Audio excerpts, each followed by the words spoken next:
Hello again, McCormack here from Upschool. Welcome to this course, The History of Language. This week, we're on week number 3, and we're talking about an idiom called to spill the beans. And to tell you about this idiom, we're going to travel all the way back to ancient Greece. That's right, we're going back almost 3,000 years to a city called Athens in Europe. Now at this point, Athens was one of the most important cities on the planet. It was the home of democracy, where we learned how to vote. This was the start of many amazing inventions that we still have today, including the Olympic Games, which was invented back in ancient Athens around 3,000 years ago.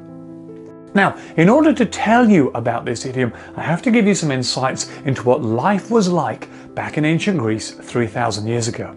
First of all, there were many gods that people believed in. There were gods for the moon, there was gods for the sun, there was even a god for parties. But 3 of the most important gods and most famous gods were Zeus, who was the god of the sky. There was then Poseidon, god of the ocean, and there was Athena, the goddess of wisdom. Now, if you were living in ancient Greece 3,000 years ago, life was very different than life today. Men were in charge. Men had jobs. They were allowed to go outside whenever they wanted, and they took jobs like the soldiers or a farmer or a craftsman or a tradesman, and they had all the freedom they wished. If you were a woman living in ancient Greece, and things were slightly different, I'm afraid. You were not allowed out of the house without a man's permission. And if you were allowed out of the house, then you had to go out with a man beside you, either your brother or your slave or a chaperone to protect you. If you were a poor woman, then I'm afraid you probably could only go out to collect food or collect water.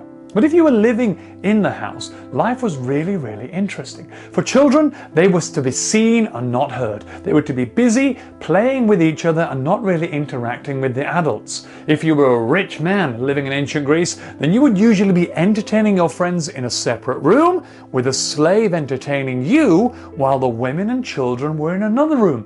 It was very interesting to see this hierarchy and difference between the way that men live and the way that women live back in ancient Greece.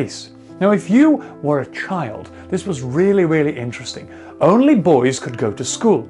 They would go to school around about the age of 7 years old, and they would learn things like writing, reading, geometry, and personal fitness. Being fit and strong as a boy and a man was very important, because you had to make sure that you could protect your family and that you might just be able to go into war if war arose. And it did. Later on, there was a huge war with the Romans, but we'll talk about that later.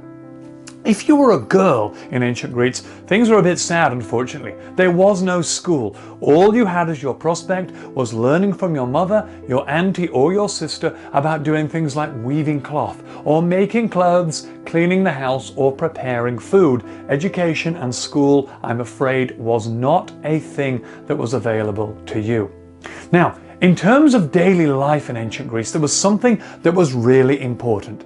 Greece was the place where power to the people was invented. So when there was a decision that needed to be made, the people would decide. It's a bit like today when we have to vote for a new prime minister or a president. Everybody goes outside, they tick a box on a piece of paper, and we decide, is this person going to be my president, or is this person going to be my president?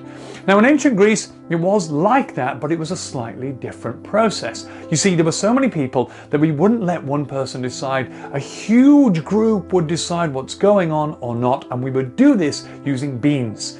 See, when you wanted to vote, you would be given 2 beans, a black bean and a white bean. The white bean meant yes, and the black bean meant no. And to tell people what you thought, you would secretly put your bean into a jar. Now, let's say that somebody caused a crime today in 2025. They would be arrested, they would go to a court where a judge would tell them if they were going to jail, if they were guilty, or they were going free if they were innocent. And you would have something called a jury, which is 12 or 16 people who help the judge make a decision. Now, in ancient Greece, there was no court and there was no judge. What we had was what we call open-air courthouses, which means it was outside and in the public. And to explain this week's idiom, I want to tell you a story about a man called Diodorus. Diodorus was a farmer, and he used to grow pumpkins, potatoes and green beans. He would grow them on his farm, travel into Athens into the market and sell them to the local people. He was a normal, simple man doing a simple job and living a very simple life. One day, a very rich and wealthy Greek man accused him of a crime. This crime was that he stole a horse. Now you might think, well, it's just a horse. Now in ancient Greece, having a horse was a very prestigious thing. It was a little bit like having a Lamborghini or a Ferrari today. Only the very, very richest people had them because they allowed you to transport yourself or goods many, many miles and kilometers to other countries or cities. Now the rich man accused him of stealing his horse, but Diodorus claimed that he had not done it. So they went to the open air court. Now in an open air court in ancient Greece, there wasn't just one judge. In fact, there was no judge. There was a jury, but that jury was huge. And in this case, there was 1,000 men in the jury to make the decision, was Diodorus innocent or was he guilty? First of all, Diodorus stood up and he told the jury about his story, where he'd been and what he's done and how wonderful he had been in the community and how innocent he has lived his life. Second, the very wealthy Greek man stood up and told her that he was sure that Diodorus had stolen his horse. Now to make the decision, the jury would then line up in front of a very big clay pot. All 1,000 men would line up, and in their hand they would have the black bean and they would have the white bean. And to cast their vote to decide was Diodorus innocent or guilty, they would simply place one of the beans in the jar. If they placed the black bean, then he was not guilty. If they placed the white bean, then he was guilty. And if you were guilty of stealing a horse, terrible things could happen. Number one, you could lose your land. Number two, you could be sold as a slave. And number three, you could go to jail. This was terrible and very serious for Diodorus. All of the men, all 1,000 of them, lined up with their beans in their hand, and they would secretly cast their vote without anybody else seeing. At the end, all of the beans would be counted, and then it would be determined, was he guilty or was he innocent, and he would either go free or he would serve the punishment. Now on this very day, a very clumsy jury member stumbled into the clay pot, knocked it over and smashed it, and all the beans were spread on the floor, and everybody could see that most of the beans were black, which meant the people voted that he was not guilty and he was not going to jail.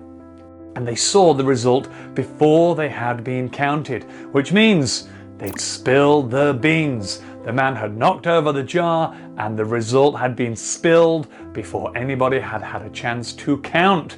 It had been revealed, the secret was out.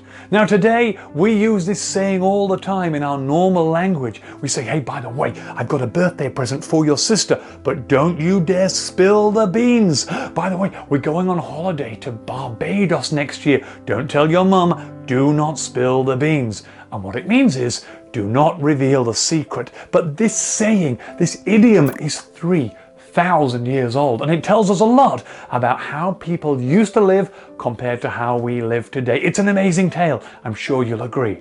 Now this week, we want you to choose another idiom from our 100 idiom chart and do your research. You're going to research about the daily life of the people who lived in that time, their culture, their beliefs, and how they lived on a daily basis. Secondly, you're going to create a comic strip to describe your idiom, and then you're going to use that comic strip to go down to another class, or your uncle, your auntie, your grandma, your granddad, or your parents, and you're going to teach them about this culture, plus this amazing saying that you have just researched. It's been amazing to have you here for week number 3 of this course, The History of Language. I hope you've enjoyed learning about the ancient Greeks, and we'll see you all next week, week number 4. Goodbye!